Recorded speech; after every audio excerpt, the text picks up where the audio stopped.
In this current lesson, let us see how Drupal 8.x looks absolutely fresh off the installation. On your screen now, you can see what is called by Drupal as the front page. If you are already logged in, just log out for this lesson, and the front page is the initial page seen by someone reaching your Drupal site, typically before a login.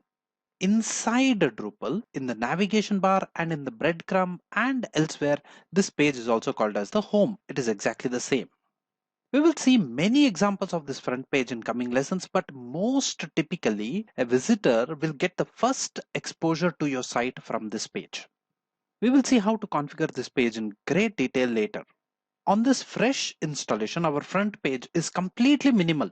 Right now, there are only two things that you can do on this page.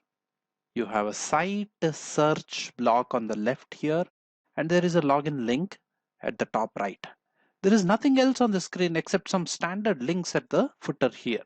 Also notice that this site name is visible prominently. This is the same as that you had given in the installation. I will now click on this login link to authenticate into Drupal. This login page also is very minimal, and you should now use the user credentials that was created during Drupal installation. Before I log in, let me take a minute to explain the user credentials that was created during installation.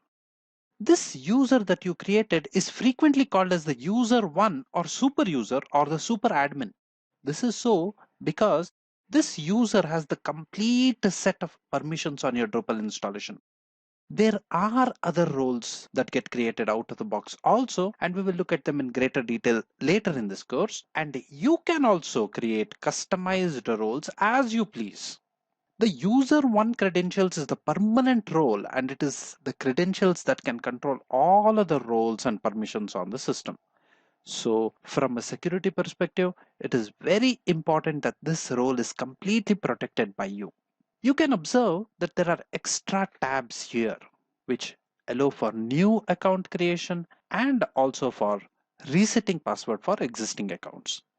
Just a note for now that allowing visitors to create new accounts or not is completely configurable by you. You can disable it if you want later, but this is the default behavior on a fresh install. Now let us log in. After logging in, a few things have now appeared. You can see menu bars have appeared on the top of the screen here. An extra block called tools has appeared on the left. There is absolutely no content on this page because we have not created any yet. And finally, you can see here the logged in users details are showing on this page. So admin for now. I will close this lesson for now, and in the next lesson, I will explain all of the elementary features of Drupal user interface using the same page in greater detail. So see you in the next lesson.